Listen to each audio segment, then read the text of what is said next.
Mesdames, messieurs, fini de rire. L'heure est grave. L'heure est grave parce qu'aujourd'hui, c'est difficile d'exister. C'est difficile d'exister dans notre société parce qu'en fait, tout le monde se ressemble. Regardez-vous dans cette salle, vous regardez tous au même endroit. Alors, je vais essayer de vous donner 2-3 conseils pour exister à travers manger de biscottes lors du repas de Noël. Voilà. Alors, vous êtes à table, c'est Noël. Il y a toute la famille. Le grand-père, la grand-mère, les cousins, les cousines. La belle-mère, elle est plus discutée. Ça va toi? Moi ça va. Et toi ça va? Moi ça va. Bref, ça va. Bon. Une discussion de Noël. Et vous mangez la fameuse biscotte. La fameuse biscotte de Noël. Et tout le temps, mesdames, messieurs, grosso modo, vous mangez à peu près comme ceci.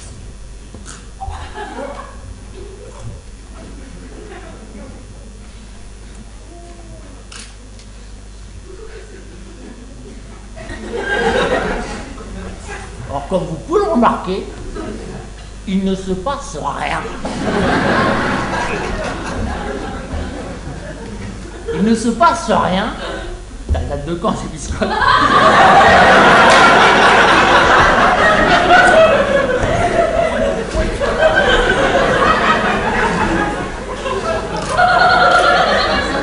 Il ne se passe rien, donc personne ne vous remarque. Personne ne vous remarque, donc vous n'existez pas. Vous n'existez pas, et ça c'est grave. Alors comment? Quand vous êtes à table, c'est Noël, vous avez compris, il y a toute la famille, le grand-père, la grand-mère, les cousins, les cousines, la belle-mère, ils vont discuter, ça attend, ça va, et toi ça va, moi ça va, et toi ça va, moi ça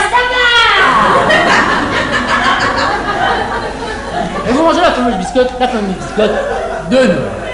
Et tout en discutant avec la belle-mère, moi ça va, vous allez amener la biscotte de Noël au-dessus de la tête. Alors là, autour de la table et la belle-mère, ils se disent: qu'est-ce qu'il fait lui? Qu'est-ce qu'il fait? Parce que d'habitude on va jamais là-haut. On va dire, dans les dents, c'est plus économique. Et là, tout en discutant avec la belle-mère, vous avez commencé à broyer la biscotte de Noël. Ah ça va, moi. À ce moment, je vais bien. Vous avez mangé la biscotte de Noël et vous allez sourire gentiment à la belle-mère.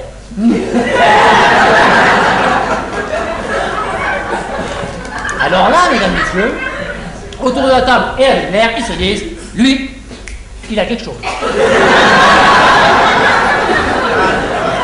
Et là, mesdames, messieurs, à partir de maintenant, vous commencez à exister, parce qu'ils vont se souvenir de vous. Mais mesdames, messieurs, vous pouvez beaucoup mieux faire. Quand vous êtes à table, c'est Noël, vous avez compris, il y a toute la famille, les grands-parents, les cousins, les cousines, les mères, ils discutent, ça attend, ça et tout ça. Non, alors des fois, vous pouvez approfondir la discussion, hein, pour casser la monotonie. Mais ça va bien. Et vous mangez la fameuse biscotte. Et tout en discutant avec la belle-mère, comment ça va? Vous allez aller chercher discrètement, dans la poche de votre pantalon de Noël, un petit pétard. Un petit pétard de Noël que vous allez glisser discrètement sous la biscotte de Noël. Tout en discutant avec la belle-mère qui est gentille au fond de la belle-mère. Moi ça va, en ce moment je pète le feu. Vous allez prendre un petit briquet, et vous allez allumer le petit pétard qui ne demande que ça. Alors là vous devant, bougez-vous les oreilles, il n'y a pas de trucage. Ça fait, attention. Et là c'est parti.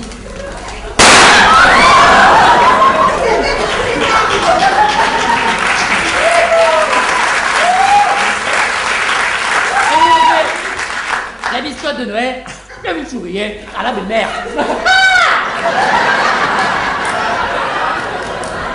Alors là, mesdames, messieurs, autour de la table et la belle-mère, ils se disent: lui, il est complètement allumé. Et là, mesdames, messieurs, à partir de maintenant, c'est officiel. À partir de maintenant, vous existez.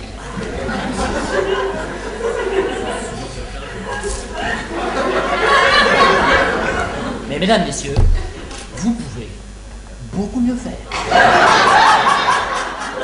Donc vous êtes à table, c'est Noël, vous avez compris, il y a toute la famille, les grands-parents, enfin s'ils sont toujours vivants, les cousins, la belle-mère, avec les muscutés, ça attend ça et tout ça.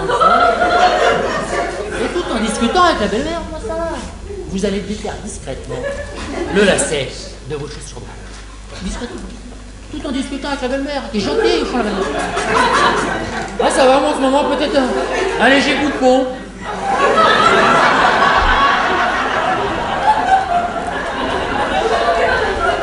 Puis vous allez prendre de l'élan. Et là, d'un coup sec, vous allez broyer la biscotte de Noël.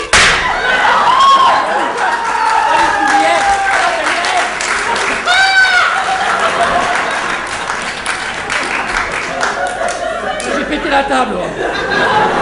Alors là, mesdames, messieurs, autour de la table, c'est la panique. Ils sont là. Et là, mesdames, messieurs, vous existez pour une, voire 2 générations.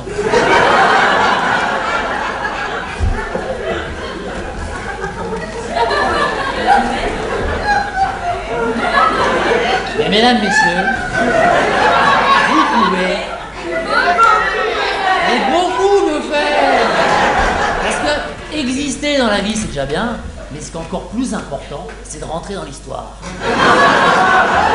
C'est marqué l'histoire au fer rouge. Alors, vous serez venu au repas de Noël, caché dans un cagibi, avec un petit escabeau de Noël.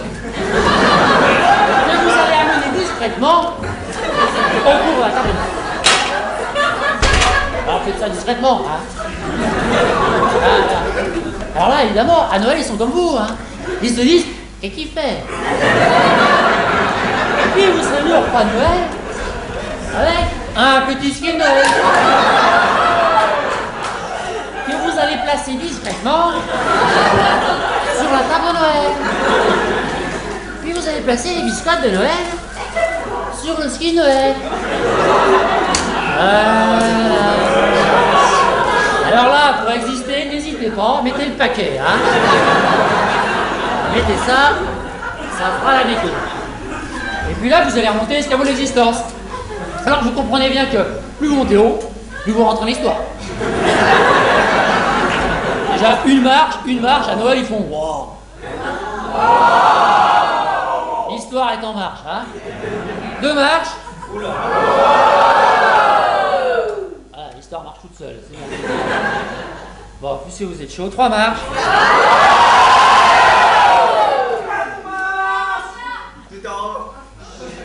Là, on sent la sincérité. Hein.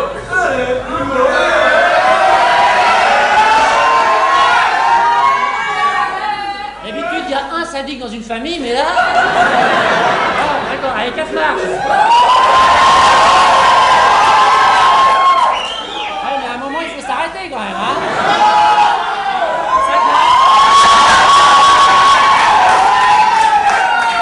5 marches, vous avez un article à Télérama, là-haut.